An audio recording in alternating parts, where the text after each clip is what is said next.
Okay, Paul, great to be with you. We just tasted some fantastic 2019s from Mendoza, from your winery there, Viña Cobos. Like, what's your thought on 19 in general? If you're thinking about 19, 18, 2020, what's your thoughts? Well, there's been a lot of variability in some of these vintages, James. There's just been a shifting in the weather, and so there's been more rainfall, which I think has been beneficial for Mendoza. A little bit cooler. 19 was a stunning growing season, fairly uniform, but kind of a wet January, February that gave way to a beautiful fall, dry, cool ripening period. So the wines that we see, particularly with 19, are coming out with incredible structure and really picking up through their root system. And I think that's captured so well in these wines, each of the different types of terroirs that we work with. So, the diversity that we're seeing is pretty intense. It's pretty, and it's so beautifully rendered. It's just this very sophisticated, super fine grained tannins. We're really pleased with what we're seeing. Do you think, does it favor Cabernet more than Malbec, or is it across the board? Or Chardonnay? Or Yeah, difficult in some ways to say. I think Malbec always thrives in this particular environment. So it certainly, but I think Cabernet has been a beneficiary as well. Most of our vineyards today are so well matched to site. That wasn't always the case. Not that many years ago, you had everything, all varieties planted in one place. And so today we've been much more selective about where Malbec goes versus a Cabernet Franc. And sometimes they can coexist in the same environment, but sometimes they can't. And it just depends on the weather and the soils and so on. So overall, I would say the vintage was great as a general vintage, 2019. I do think it favored Malbec in particular. But Cabernet Franc, I think, was also stellar. And the early ripening white varieties that are high elevation showed extremely well. Cabernet, if you were in, and this is why site specificity is so critical. I think if you were more in the Lujan region, then you've got beautiful Cabernets if you put in the effort to farm them properly. So you had 17, 18, and 19. Which is your favorite then, and why? Well, out of the three, 19 I think is the winner, and I think that's just mainly because of the structure and concentration. 18, however, was very beautiful, and all three of the vintages, in my mind, are excellent in their own particular way. But I would say 19 just puts it all together in a way that, the 17s were quite gorgeous. They have good structure as well, good concentration. It was a long growing season. 18 was a little wetter. And that's one of the things we've noticed in Argentina. Again, going back to that concept, we were getting more snowfall. But if I remember correctly, the 18 vintage was a bit short on rain as well, at least in the beginning part of the season. I hope I don't have that wrong. But I believe, but the 18s was a relatively cool growing season and really beautiful wines as well, but more elegant, maybe not quite as powerful. And we had some of your early release 2021s. I was really impressed. It's sort of like 19 again, but maybe a little bit more precise and structured. What's your thought on 2021? Our early read on 21 is that it could be a vintage of a decade or even long. It's wow. It's a very, very good vintage.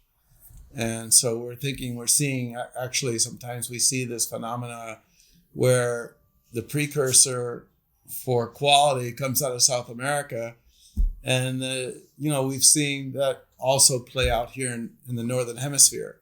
So Napa Sonoma also, we're thinking this is one of the great vintages of the last 10 years, maybe even 20 years. It's a stunning vintage. 21. I tasted from Napa some 21s, and they really are impressive. sort of like combining 18 and 19 together. But the best of each of those, into one package. That's really exciting, and I like the clarity in your 2021s from Mendoza. I thought the fruit, there was something so special about the fruit quality and the length of the wines. They were just so persistent, fresh, clean. So I can't wait. Well, thank you. We've made a lot of effort in the farming, and farming, as you well know, has changed tremendously, or even in the last 5 or 6 years. I think our growers, of course, what we do in our estates is one thing because we can do exactly what we want. But I think our growers in Argentina are really getting on the bandwagon for more sustainable farming approaches. And Argentina has always been low rainfall, and so we've always had good sanitation in growing, which means we didn't have to worry too much about spraying or doing any of that kind of thing. So it's already a natural, but the way we're taking care of the soils today is much better than what we were doing traditionally. So I think that's reflected in the wine. I'm really happy that we're doing those. We're seeing those changes. And you still think that it's all about Malbec? I mean, you're making some beautiful Chardonnays and Cabernet Francs and Cabernet Sauvignons, but it's still Malbec, right? Well, Argentina, yeah. I mean, I guess that's how people look at Argentina. It's like, well, yeah, that's Malbec. But in my view, when you start looking at Cabernet Sauvignon, for example, in particular, and maybe Cabernet Franc, but Cabernet Franc doesn't have the popularity, worldwide recognition that Cabernet Sauvignon does. Yeah. In my view, Argentina, and I've held this view for quite some time, but I believe it's catching on finally. It's been a slow process. And part of the problem is that Cabernet Sauvignon truly requires much more attention to detail in farming. It's not as forgiving as Malbec. So you can let Malbec kind of go and end up with a pretty good thing, but you can't do that with Cabernet Sauvignon. You've really got to do the work in the vineyard when the work needs to be done.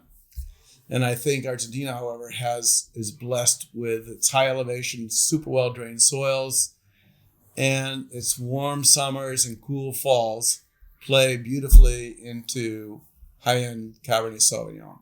So I think I'm extremely hot on Cabernet Sauvignon for the region. Well, that's a big statement because everyone's focused so much on Malbec, and so that could be some big news in the future. I'm certainly well, let's say I'm bullish on that. You make great cabs in Napa, so. Well, thank you. Yeah. Yeah, no, I just believe we've got everything. If you look at what Cabernet loves, dry root, its root system wants open soil structure. We have the alluvial soils that we have in the Napa Valley, even more so in some ways. So obviously these things are not going to be the same.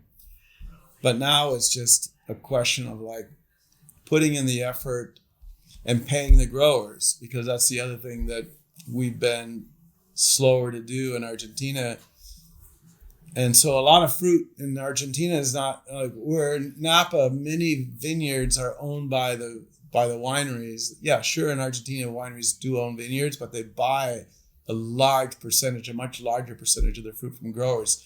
And oftentimes those growers don't even know what they're going to get paid until the fruit's already in the winery. And then at some point down the road, they're told how much they're going to get paid for the grapes. So you can imagine how that works against quality. They're just putting in the least amount possible and producing as much tonnage as they can. And so they're not quality oriented. We're at Viña Cobos, that's something we want to change, and we are changing. So we spoke about it at the tasting, but the one of the big moves are that the best wines are generally the best vineyards. People really taking care in viticulture. Absolutely. I think personally, James, one of the things that there's always been this big focus on, find the great terroir, and the rest sort of takes care of itself. And I think in my mind, finding the great terroir is step one. Now you're in the game. But what really makes a difference after that's of course the holy grail to some degree of great wines, but what really makes a difference is farming. And I think we haven't discussed it enough. It's been not maybe underappreciated, including, I'm talking about in professionals and winemakers, not necessarily Europeans. I think they've always recognized this. In the New World, the education of winemakers has been more focused on the winemaker than the vigneron. And a vigneron, in my mind, is a person that not only grows the grapes, but makes wine from the grapes they grow. And I think that's it's coming more and more to our, let's say, the Western world or the New World. And I think that's a good thing. So I think now we're going to see some big improvements in quality as a result. Okay, well, thanks a lot. Yeah, thank you. Thanks as well, James.